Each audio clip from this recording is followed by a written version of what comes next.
There's certain things in life that just take investment and long-term commitment. You'll never stay in shape going to the gym once a month, and you're never going to become a great musician unless you practice regularly. In the same way, a vibrant, growing relationship with God only happens through regular, intentional interaction with Him. If we want to grow spiritually and make an impact on the world around us, then we need to start here and now.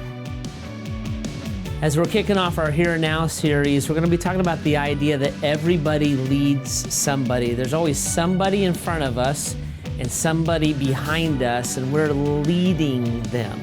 So when I was thinking about who'd lead us through this conversation, who came to my mind right away were two great leaders. Pastor Ryan, who's a great leader, has a passion for creating leaders, and Miss Christy, who's the head of our children's ministry, who is so great at creating leaders and raising up people to know and love Jesus. So I invited them to speak this weekend. I want you to hear their hearts, hear their insights as they walk us through God's Word, and we kick off our series Here and Now.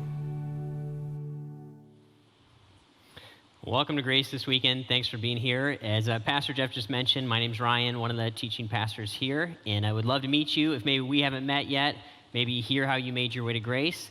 And I just want to say thanks so much for being here today. If you're here in the room, thanks for being here. If you're at our Montrose location, thanks for being there as well. Or if you've just tuned in online, thanks for showing up there. And I'm excited to walk us into this next conversation, kind of this next series, Here and Now. And as we started to talk about it a little bit, our big premise with this is that if there's a long-term vision in mind, there's something that I'm kind of wanting to become or wanting to develop in my life, if I want to see something happen in my lifetime or over a series of years, then what has to happen is I have to start in the here and now and work on real opportunities that kind of carve a path towards that outcome.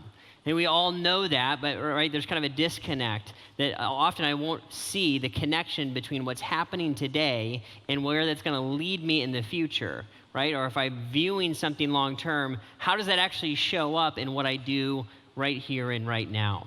Right, so for some examples would show up, if I want in 10 years from now to be in shape, I better try to kind of answer the question, how am I going to have a nutrition plan or a workout plan that's going to lead me towards that kind of outcome over time? If I want to learn a different language, right? I want to communicate differently with people, what's going to be the tool or the mentor or the class that I'm going to take advantage of? What are the opportunities, the tools that I can jump into to get towards that outcome? How am I going to do that? If I want to be debt-free, I got to stop and say, okay, well, where am I financially? How do I get a hold of my situation and start kind of plotting towards that outcome? And that we know this, that the reality is we don't always readily see the connection between what I do today and where I go long term. And sometimes there's a disconnect kind of between those two things. I was thinking about this week, and it reminded me of a conversation I had with a friend in college. We were kind of having this deep conversation, and I was just pouring out my heart to one of my best friends and just kind of unloading on him about this vision I had for my marriage. Like I was like, man, someday I'm going to get married, and I'm going to marry Lori, and it's going to be amazing. And here's all of the amazing reasons why we're going to have this awesome impact as a couple together. It's going to be phenomenal. We're going to be crazy about each other. I can't wait, right? This is like where it's all headed. And I go off on this huge rant to him and just tell him all these things that are kind of in my heart about my romantic future, how it's all going to look. And then I kind of just stopped and looked at him, and I was like, what do you think, man? And he just kind of looked at me like I was an idiot. And he said, I think you should ask her out, right? And I was like, you're a good friend, man. Thanks a lot. Like, I should probably actually get started on that whole thing. And that's just how it works. There's this thing in our mind, and we think, I can't wait to be there. It's going to be amazing. But what often fails to happen is that I connect it to the here and now, actual decisions and opportunities that I jump into. And my argument would be this, that the clearer the picture is of what I want to aim at and what I long to see God do in my heart and in my life, probably the more that the opportunities right in front of me start to pop. And usually I'm going to be able to see, oh, this really does matter, because this is going to put me on a path where I can start to move towards that outcome and towards that goal. And that never matters more than in our relationship with Christ and in our kind of impact in the world. So if you would look at your life and say, man, I really want to be a person of faith. I want to like live it all the way, and I want to be the real deal. When I'm older, when I'm down the road in years, I want to be a person who is filled with joy. I want to be wise. I want to be somebody that's actually really helpful to other people. And I want to make an investment into other people. Maybe you'd be somebody that say, I want to make a deep impact into a few people. Man, if I could just see a few lives really deeply changed, I would feel like my life really mattered. Or maybe you're somebody that says, I want to affect hundreds or thousands of people. Right? If you have that vision in your heart or your mind, say, I want my life to really matter. I want to really bring change to people and have God use me in that way. Then there's all kinds of opportunities, and they're going to show up in ways we don't always readily see. For example, one of the things we're going to talk about and really dive into it in the conversation today is we're going to talk about the opportunity that we have to invest in kids. See, because if you have a desire to see lives changed, then really children, kids, they're going to grow up and be young men and women very, very quickly. And we have an unbelievable opportunity all around us, especially here at Grace, to make a very deep impact and connect with kids. And as they start to take on faith and grow into maturity and adulthood, and they're going to be the ones that kind of run everything. Right? They're going to be the ones that run our world in just a very short couple of years. Right? 10 or 20 years from now, they're going to be the ones kind of running the show. Unbelievable opportunity to do that. And what we want to do to really get the gravity of how important it is that we invest in kind of the next generation, invest into kids, I want us to start by looking really at a cautionary tale that's going to show up in the Old Testament. So back in the Old Testament, we're going to look at this passage in a second. One of the things you see is generations of people and how they affect each other over time. So we're going to look at one of those today in the book of Judges. I'm going to read through this passage with us, and then we'll come back and kind of talk through it. Judges chapter 2, verses 10 through 12. Here's what the author says. It says, after that whole generation had been gathered to their ancestors, another generation grew up who neither knew the Lord nor what he had done for Israel. Goes on, then the Israelites did evil in the eyes of the Lord and served the Baals.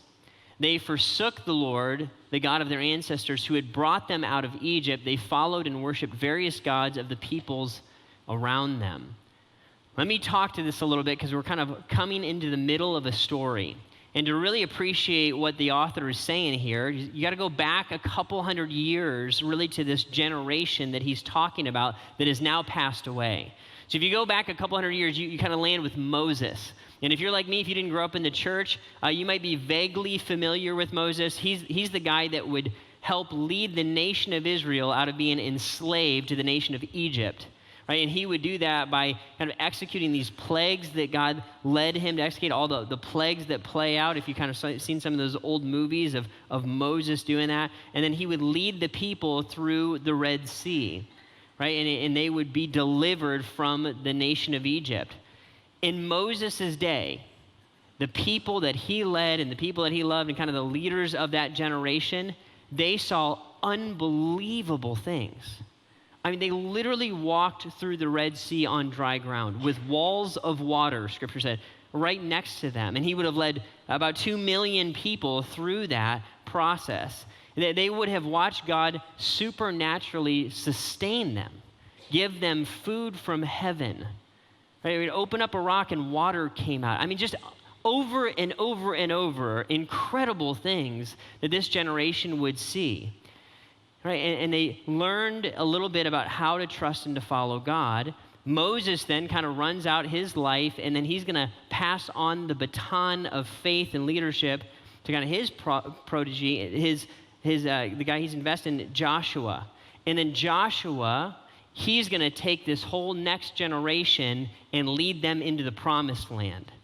So God promised Israel this land, this place that they could have as their very own, and Joshua is the guy that kind of got to break the seal on that. So they would have seen victory, God defeat nations in front of them as they take over this land that God had given them. Just incredible things all throughout Joshua's lifetime, that entire generation would have been filled with awe. If we could have surveyed them, what you would find is an imperfect people, just like always. All people of faith in this life are imperfect, but what you would find is a group of people that loved God like crazy. They were passionate about putting God first. They were fighting for it, man. And they would have said, yeah, we are fixed on who God is, and we want God to be kind of at the center of our hearts and the center of our lives. Now, here's the fascinating part. One generation later, it's all gone. All of that faith and all of that wonder and all of that intentionality that Moses and Joshua fostered literally evaporated before their eyes as this next generation pops up. And Judges tells us that they didn't know God, and they didn't know what God had done for Israel. He didn't know what he had done for them historically. And so what they did is they turned to false gods. They started worshiping idols. And literally, they forsook the Lord. They left him. They abandoned him, right? The God of their ancestors, the one who had rescued them out of slavery. And they started to worship and to follow the gods of the people around them. Why this is a cautionary tale and why it's so important is because every generation stands at the potential risk of losing the process of passing their faith on to the next generation. It can literally evaporate. And we can be at the highest heights of faith, and then in 20 years, 10 years, it's gone. If we're not intentional about helping the next generation kind of lock onto and to discover the faith that we've found. It's fascinating how this works. Now, later in time, people in the Old Testament would look back on these days, the days of the judges, and say, in essence, we never want to go there again. And there's very specific reasons for this. If you've never read the book of Judges, you absolutely have to read it. It is the most disturbing book of the Bible you will ever read. I mean, as you read it, you think, I cannot believe this is in the Bible. It's crazy. Now you're intrigued and you're going to go read it, right? If you read the last 4 chapters of Judges, what you find is people doing things that you're like, I can't even imagine that these people could ever be called God's people. They're doing horrific and evil things. How did they lose track of this? Right? So as time passed, the Israelites knew that this had played out, that the people in the era of the judges lost track of the faith, and they said, we never want to do that again. We're going to be fighting to make sure that the next generation gets a hold of the faith that's so critical to us. And so here's what you would see later in the book of Psalms is a good example. Psalm 78, verses 1 through 3. Here's the psalmist says this, my people, hear my teaching, right? Listen to the words of my mouth. I will open my mouth with a parable. I will utter hidden things, things from of old, things we have heard and known, things our ancestors have told us. What you hear right away is this passion that, remember, our ancestors got serious about passing this thing on. They were intentional about it, and they picked up that conviction and that passion. Here's another example, Psalm 71.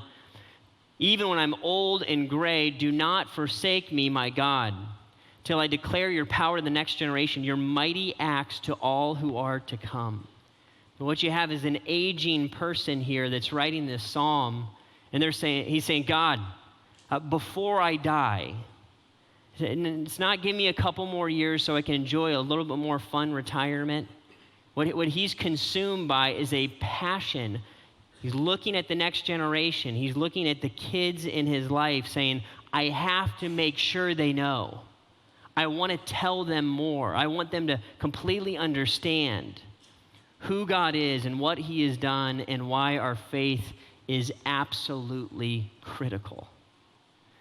What you see happening in these people is that there's a conviction that's being formed. It's not just if we get to that, that's great. It becomes an absolute passion. And I think this is the same conviction that we want to build. I've said it this way. We want to form a conviction to help the next generation discover the faith that we have found. We want to have a burden for this, to say, I want to facilitate and help be a part of helping that next generation, the kids in our lives, discover this faith. Because I know that you have a story. If you know Jesus today, you somehow came to know Christ. Maybe you were raised in a family that really helped that be easy and simple, and it made sense to you when you were young, and you made a real decision to follow Christ. And if that's your story, I would look at you and say, that's awesome. What a great story to be able to have. It's a legacy, and it's a beautiful thing.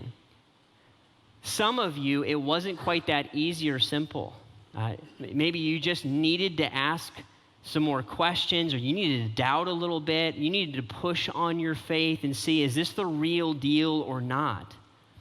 And my guess is that you needed some environments to do that, and you needed some relationships to be able to play off of and interact with, some adults or older people in your life who could lead you to help you discover your faith. All right? Not just shove it down your throat, but give you some space to really work it out and wrestle through and become a person of faith kind of on your own. That conviction and that burden is a big part of the calling for us as a church. And so we know that for that to happen well, to give kids room to be able to discover the faith that we have found for followers of Jesus, that we need both the church and kind of the organized activities of the church, and we also need our faith to show up kind of in our everyday lives, in our family room, in kind of how we lead and work and interact with each other in our extended families, and et cetera. But it all has to work together. We need each other in the process to help raise up the next generation. In order to talk to us a little bit more about this, I wanted to invite a special guest to talk to us about this today. And there's nobody that I can think of who is more qualified to talk to us about investing into kids. Christy Keir has an absolute passion and has been doing this for a long, long time, investing into children, and she has a great vision for them. I've known Christy for almost 20 years now. She's been our staff for 18 years, have an enormous amount of respect for her as a leader and as a developer of children into faithful people. And so she's going to talk to us a little bit about how this works at the church level. Would you join me in bringing her up, Miss Christy Keir?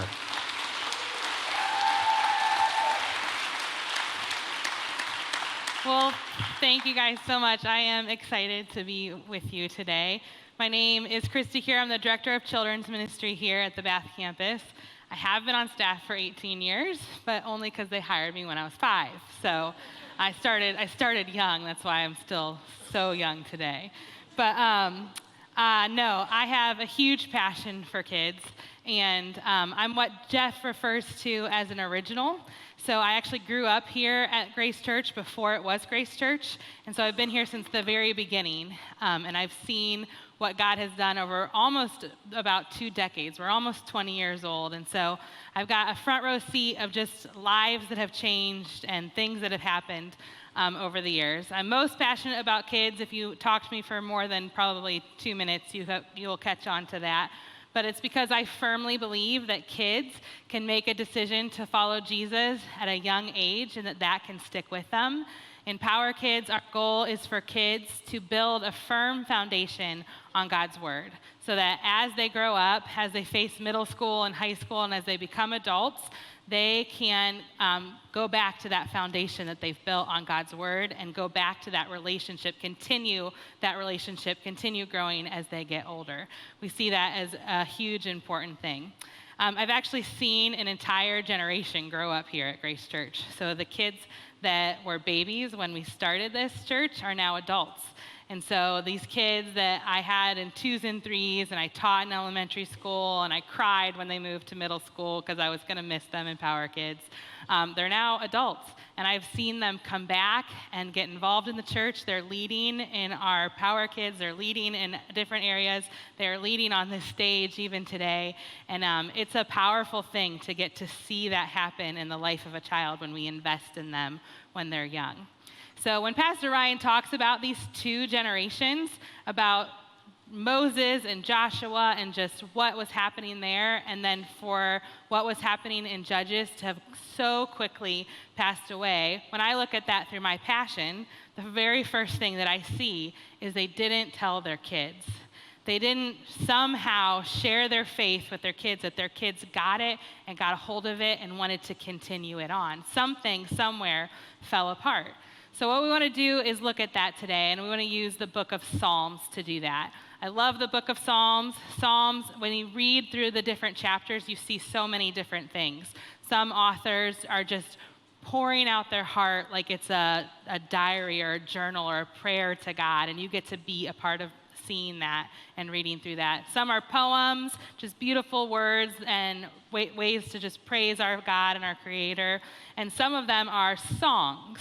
So they would put words to music so that they could memorize it. They didn't have physical copies of the Bible like we do today or on our iPhones. So they actually would put words to music so that they could learn it and memorize it and repeat it because they knew that it was important. I don't know if your family is anything like my family, but we love music. I have a lot of nieces and nephews. They are the absolute joy of my life. And when we are together, we listen to music. If we're in the car, we're listening to music. If we're out and about, I will just randomly blurt out songs, oftentimes just changing the lyrics to apply to whatever situation is happening. Anything I can do to get a laugh out of them or to embarrass them if I can, or embarrass myself if I can. But music is an important part of who we are. And so the psalm we're going to look at today is actually a song that was written. It was so important for them to know it that they wrote it down. So it's Psalm chapter 78. Ryan started it for us. The first 3 verses, the very first phrase is, listen up, pay attention. This is really important stuff. It starts out telling you that you need to pay attention. And then it immediately goes to what we need to know from the things of old, from the things that our ancestors taught us. This is important stuff. And then we're going to pick up here in verse 4. Psalm chapter 78, verse 4 says this: these things of old, we will not hide them from their descendants. We will tell the next generation the praiseworthy deeds of the Lord, his power, and the wonders he has done. They knew how important it was to tell the next generation. What were they going to tell them? The praiseworthy deeds of the Lord, the powerful things that they had heard about, the powerful things that they had seen themselves, the wonders that God had done in and around them. The rest of this chapter, it's a long chapter. I'm not going to read the whole thing to you today, but I really encourage you to read through it today or this week sometime. And look, it shows you story after story, event after event, thing after thing of these praiseworthy deeds of the Lord that they had seen at that time, of the power of the wonders that he had done. The next couple of verses kind of walk us through why you would do that. Why would we tell the next generation? If you look at verses 5 through 7, it says this: he decreed statutes for Jacob and established the law in Israel, which he commanded our ancestors to teach their children. Why did he do that? So the next generation would know them, even the children yet to be born. And they in turn would tell their children. It was so important to tell the next generation so that they would know it, so that they wouldn't forget it. It would become so a part of their life that they would already be excited to tell their children, people who hadn't even been born yet. And then verse 7 ends this way: then they would put their trust in God. They would not forget his deeds. They would keep his commands. This is why it's important to tell the next generation the praiseworthy deeds of God. This is why we want them to see his power, to see the wonders that he has done, so that they will keep his commands. They won't forget it. When I teach the gospel to kids, I always explain to them what faith is. Faith is simply believing without seeing. And so to explain that to them, I always ask them 2 questions. I'll say, raise your hand if you were alive 2,000 years ago, right? Raise your hand if you were alive 2,000 years ago. If this were a room of kids, at least 10 of you would have your hands up right now, right? Like, kids are like, yeah, I was alive 2,000 years ago. No, you were not. You were not alive 2,000 years ago. You did not exist when Jesus lived on this earth. You did not see with your own eyes Jesus die on the cross. You did not see him 3 days later come back to life. You didn't see that with your own eyes. Faith is believing that happened even though you didn't see it yourself. Then I always ask them, how many of you have a video footage of Jesus on the cross, proof that it happened for sure. Not someone reenacting it, but the real footage, right? No, they don't. They never raise their hand for that one. They don't have that, right? That's what faith is. So what happened is a generation did see that with their eyes. And those people, some of them wrote it down, and probably most of them made sure to tell the next generation. And that news of Jesus, the gospel transferred from generation to generation until someone told you, until someone told me, whether that was someone in your family or someone in your life, someone at church, someone loved you enough to share that news with you. That is how it is passed down from generation to generation. The praiseworthy deeds of the Lord.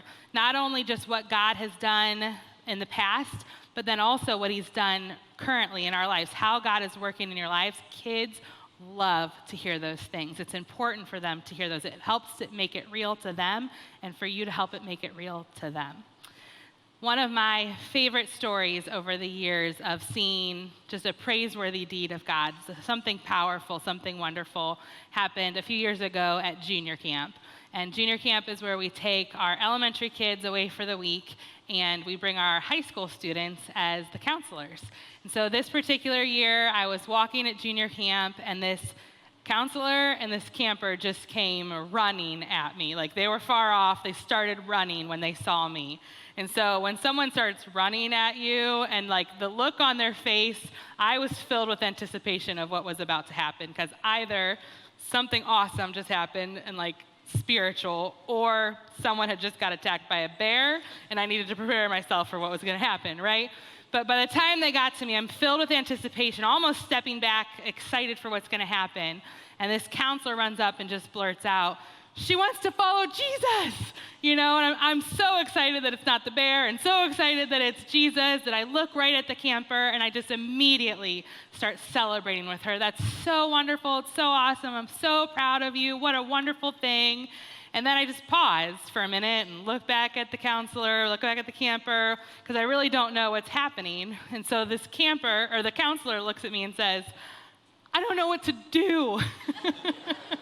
She was so excited to talk to this camper about Jesus, and so excited that she was ready to make that decision to follow him, but she didn't feel like she had the power to be the one to finish it. And I wasn't about to steal that joy from her. And so I looked at her, I said, yes, you do know what to do. You can do this. And so the three of us knelt down, and this counselor led this camper to the Lord. And she did it through sobs.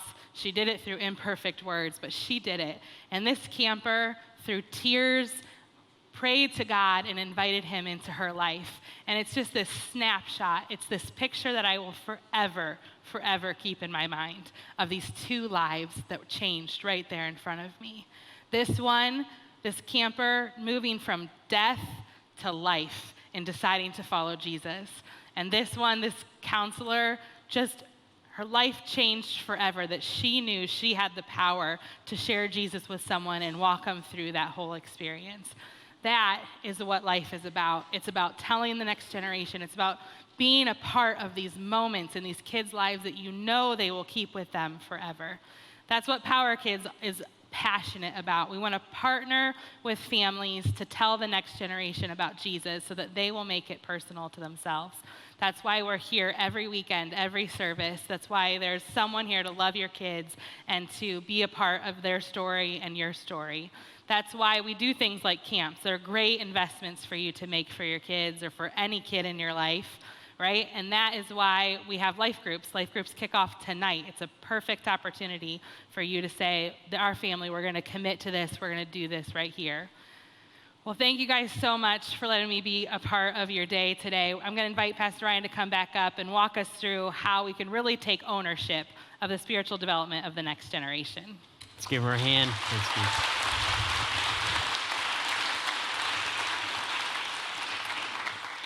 Well, I love that. I love what Miss Chrissy shared with us today, and just the impact that Power Kids is having on my life personally. I've got 4 kids, and they're all either in Power Kids or making their way through Power Kids right now. And it's fascinating to me to watch them. And I don't know if it's because I didn't grow up in church, and so I didn't personally experience my faith developing kind of as a child or even as a student. And so I'm curious how it works, you know? And so I'm always kind of watching my kids and seeing how are they forming the worldview and how are they making the connections. Like, and they come home from Power Kids and they tell me about what they learned. And they talk about their Power Kids teachers. And they come home from game day and they're talking about what the verses that they memorized in game day and what they think it means. And they'll ask me questions about it. And I'm watching it all play out. And I'm like, I'm amazed that it takes an entire community of adults to invest into my children and the great privilege that I have to be a part of it. Like, what an amazing thing. To be able to say my kids love going to church. Like, they would be here every second of every day if it was open. They would just take advantage of all of it because it's an awesome opportunity. I love that. I love that we get to be a part of a church and a church family that values children and values kids at a deep, deep level. The thing is, though, it has to go beyond, like, I just take my kids to an event. If we actually want to see the next generation, if we want to see kids lock into their faith, develop a faith, it has to go beyond that. We really need to, what I would say in your notes, we need to take ownership for the spiritual development of the next generation. Not just being a part of a community, but actually taking personal ownership and saying, this is my job. In some way, whatever I'm doing, I want to be a part of helping kids in my life, where they live under my roof, or they're part of my extended family, or they're just part of Grace Church, or part of kind of the kids that are a part of your larger life if you work with children maybe in your world. But to say, I want this to happen, I need this to happen, I'm taking ownership of it at a personal level. To be able to say that my faith isn't just mine, but it matters for other people and the investment in the next generation. You said, Ryan, how do we do this? Like, this is a big conversation. How do I actually transfer that faith? I think we need to go all the way back to Moses. In Deuteronomy, this is Moses speaking. Deuteronomy 6, here's what he would say. Right, talking to the Israelites, he said, "Hear, O Israel, the Lord our God, the Lord is one. Love the Lord your God with all your heart and with all your soul and with all your strength. So these commandments that I gave you today are to be on your hearts. Impress them on your children. Talk about them when you sit at home, when you walk along the road, when you lie down, when you get up. It says, tie them as symbols on your hands and bind them on your foreheads. Write them on the doorframes of your houses and on your gates." And Moses is going to look at this group of people, and he's trying to teach them how to invest into and take ownership for the spiritual development of the next generation. He says, here's job one. And if you say, I want to make an impact with my life, I actually want to see people's lives be affected and kids be changed through my life. Job one for me, if I want to see that happen, is that I have to personally follow Jesus at a deeply committed level. That's what Moses is saying. He's saying, first, start here. Love the Lord your God with all your heart, soul, mind, and strength. As I, as an adult, say, I am personally going to follow Christ. I'm going to get his heart and his words into me, into my heart and into my mind, and I'm going to center my life around the things that matter to Jesus and his kingdom, and this is who I'm going to be and what I'm going to be about.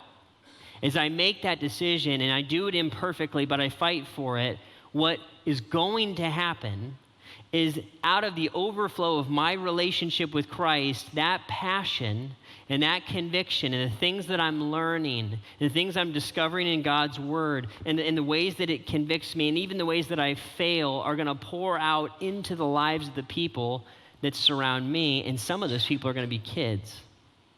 Right? As I try to be the real deal, the kids in my life are going to be affected by that. That's the most powerful thing that we could possibly do, is love Jesus with all that we have. And then if we take it one step further and say, I want to add intentionality to that, I want to not just follow Christ myself, I want to help the people around me connect with Christ. I want kids to understand that faith. I want them to understand the connection between my life and my heart and what's God has said and kind of who he is. I want to connect the dots on purpose. When that starts to happen, it starts to get fun because kids are like sponges and they just take it all in. And I want to make sure, as we look at a passage like this, that it kind of says, hey, make sure to get all this scripture in front of your kids and impress this onto them and talk about it constantly, be kind of obsessed with it. Here's what Moses is not saying, however. In how we do this does not mean that we are in preacher mode all the time.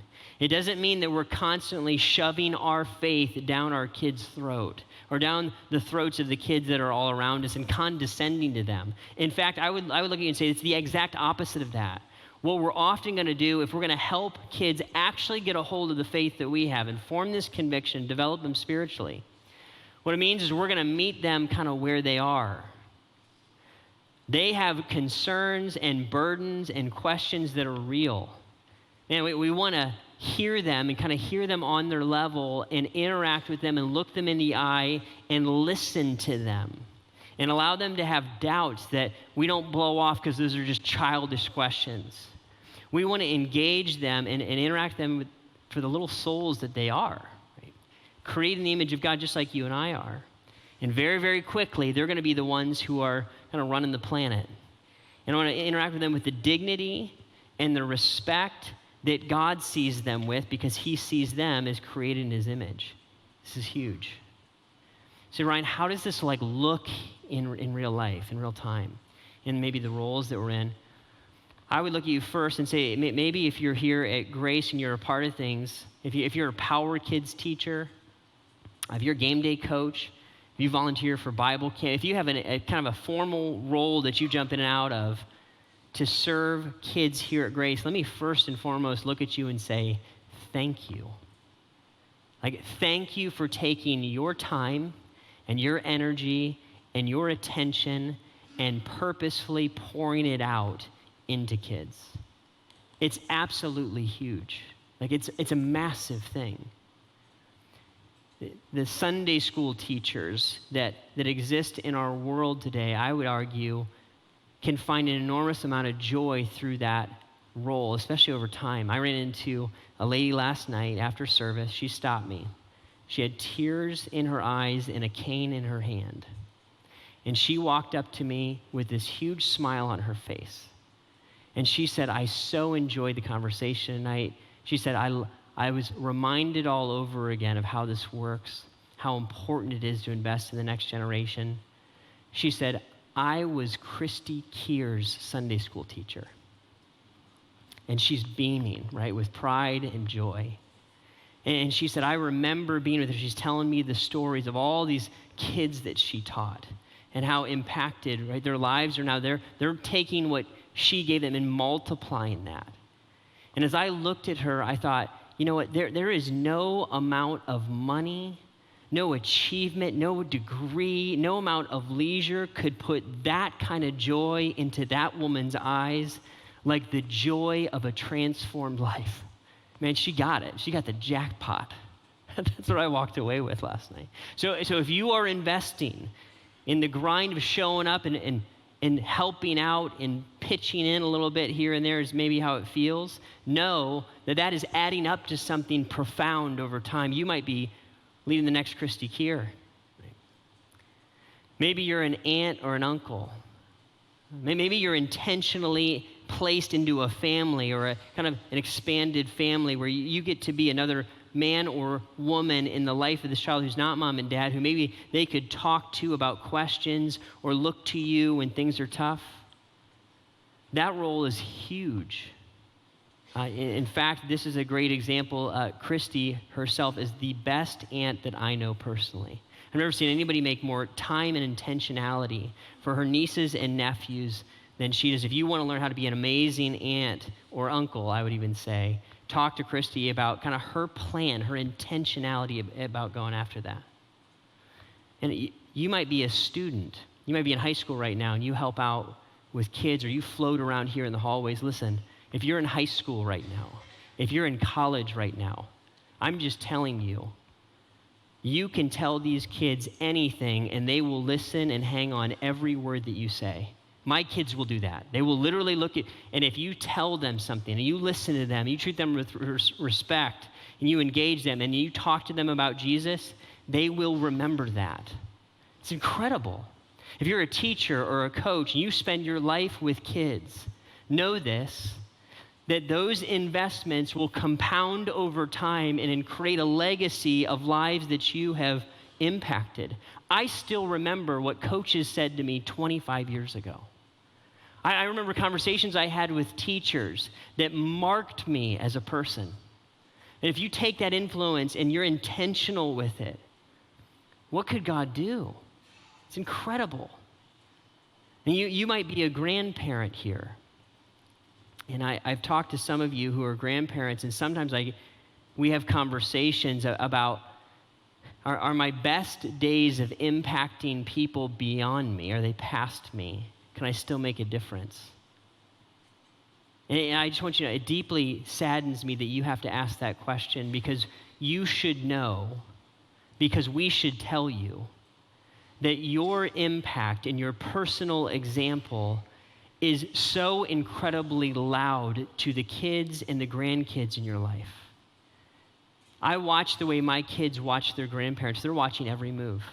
They listen to their words and their attitudes and how they make decisions, and they are being formed by them. Your role is incredibly critical. Please never doubt that. I don't even know how I would parent my kids without kind of the intentional other adults that are helping, pitching in, and providing another set of godly examples for who they are.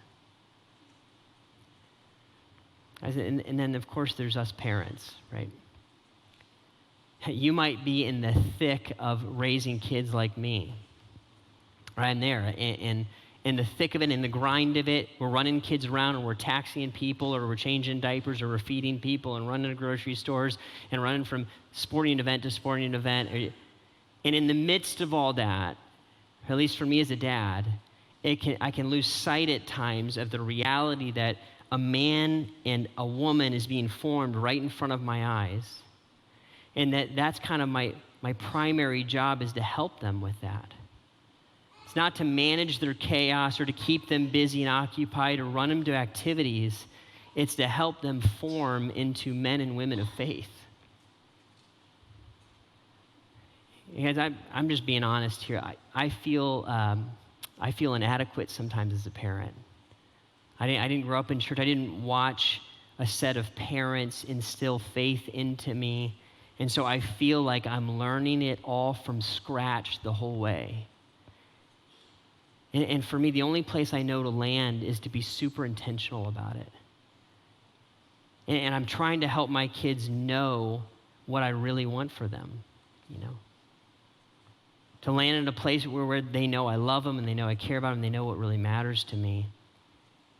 And here's what I would say for us parents, and probably for all of us, right? Whether you're floating in the hallway at Grace, or you're investing intentionally into kids' lives, kind of in a purposeful way, here is the primary thing that I think we want to transfer to the kids around us. This message, you ready? This is the most important thing I think we want to say. Our faith isn't something that we do. Our faith is who we are. It's huge. Church isn't just something that we do sometimes, if it fits into the sports schedule. My faith isn't just an activity that I'm a part of. My faith has to go down to the very core of who I am. And I'm positive that our kids are looking and they're asking the question, Mom and Dad, teacher, coach, Power Kids teacher, do you really believe it? Is this real for you? Or are we just part of a club going through some motions? I need to know, and I need my kids to know, that I'm so imperfect in this, and this is why Dad needs Jesus still. I want my kids to see the connections between how we make decisions and what we're trying to do and why we have the faith that we do. And this is why Dad has to apologize sometimes, because I'm still messing it up. And this is why Dad needs Jesus. I need him to forgive me for my sins, not just in the past, but right here and right now. Because our faith is who we are. Because I got to tell you, this is huge. And when I look at my role as a parent, what I'm clinging to, what I'm holding on to, is I don't really care what my kids do. I don't care how many degrees they get or how many trophies they win or what ACT scores they get. I don't care what they really accomplish at the end of the day. But man, I care a ton about the kind of men and women that they become, the kind of faith that they adopt, the kind of love that they exude. If they don't take on that kind of faith and something I can't even control, it's going to break my heart. I want them to know that. I want them to know your dad loves you. And I love you and will accept you no matter, and I want you to know the God that I know and love, and I want you to feel the passion behind it. I'm convinced that our best crack at helping our kids and the kids in our lives adopt our faith is them hearing that. And our faith isn't just something we do, it's who we are. It's who we are. And dads, you got to lead the way on this, right? Our primary role, dads, outside of walking around and turning a lot of lights off, our primary role is to set the pace for this thing. To say, when it comes to our finances and our travel schedule and our activity schedule, I will be the one that sets the tone for where Jesus sits in the throne of our home. I will help define that, and I will fight for that, and I will not allow it to be lost track of, not on my watch. I will fight for your souls, literally, because I believe it. It's who I am. Guys, if we get somewhere in there, that's all I know how to do. Right. Well, and I'll say this. If you're a parent and you've raised your kids, and you're here and you're hearing this as, I wish I would have done some stuff different. A lot of times you talk to me about this. You say, Ryan, I wish I would have heard this 25 years ago, man. And you'll say it with a tear in your eye and say, is it too late? And I would just look at you and say a few things real quick. Please know. There's grace. Claim it. Take it. If you feel the need to have Christ forgive you in some area, take that, right? The grace is abundant. And I would say something maybe even more important to you. Do not allow your past regrets to cause you to hold back from leaning in to following Christ and trying to build relationship with your kids even today. They are watching you. I don't care if they're 2 or 22 or 42. They're watching your life. And when you think I can just make this decision, it's my life, my kids are raised, they're good, stop it. That is not how it works.